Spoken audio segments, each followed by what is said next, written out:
We will continue looking at test review number 3 problems,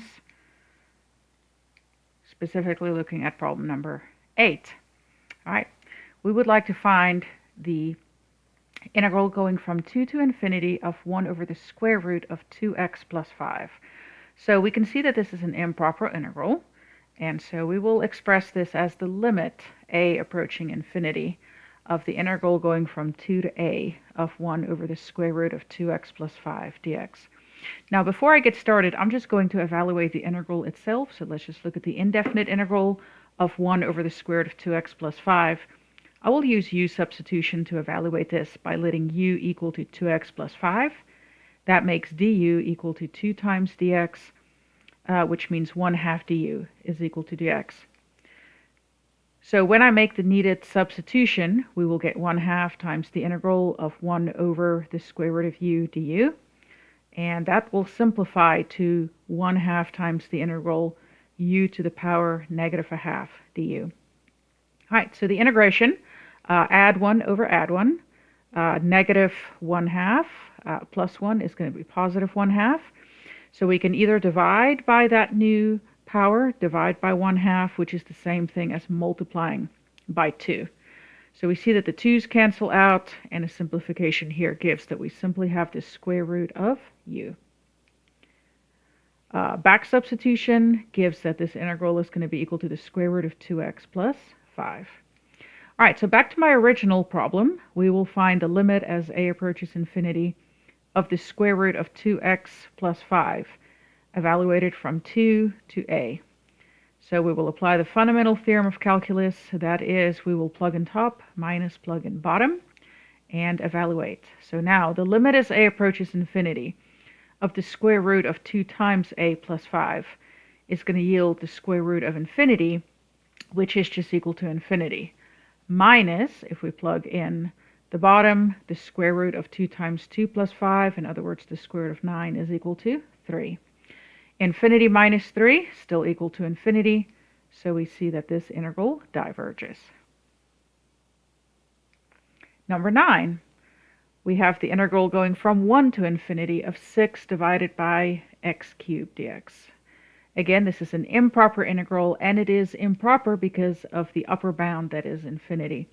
So I will replace that with a letter b and find the limit as b approaches infinity.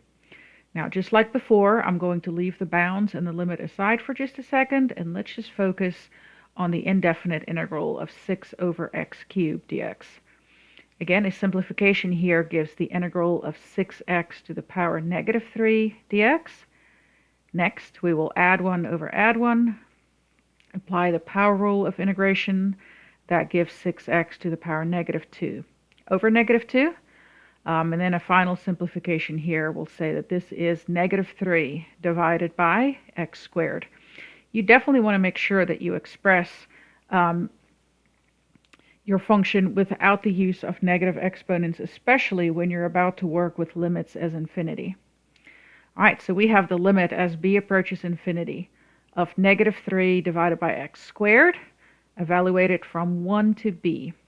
So we will plug in top minus plug in bottom. Note that I left my coefficient negative 3 outside. This is just going to make calculation a little bit easier for me. But now I'm ready to actually plug in that limit. So if we replace b with infinity, we get 1 over infinity, which is equal to 0. And then, of course, 1 divided by 1 squared is just equal to 1. So negative 3 times negative 1 is equal to 3. So this integral converges to exactly 3.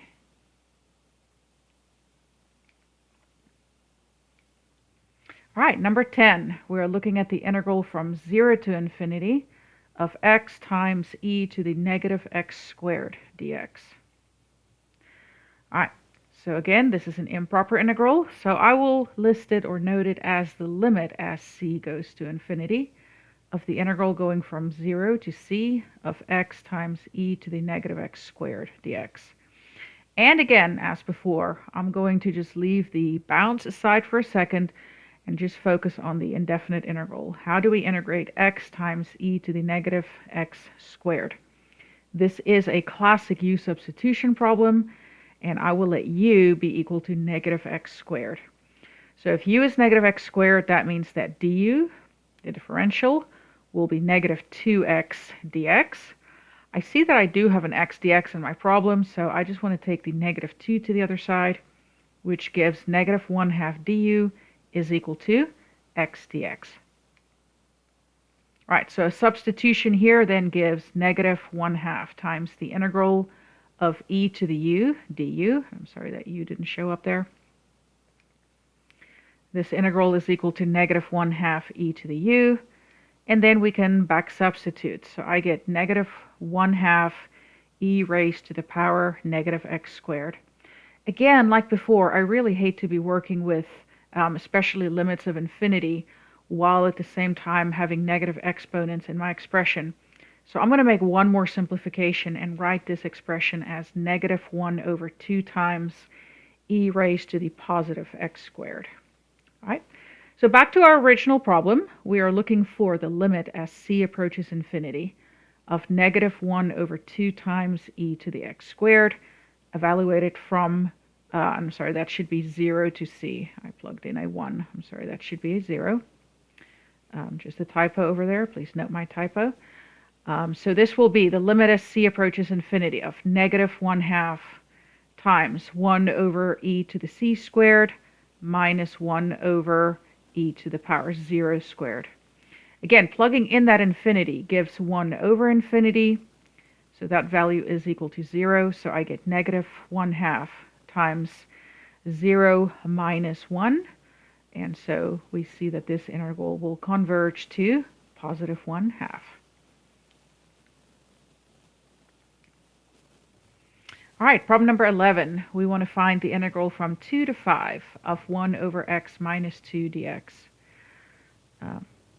This is an improper integral, and it is improper because of that bottom bound. That number 2 is falls outside of the domain of my expression.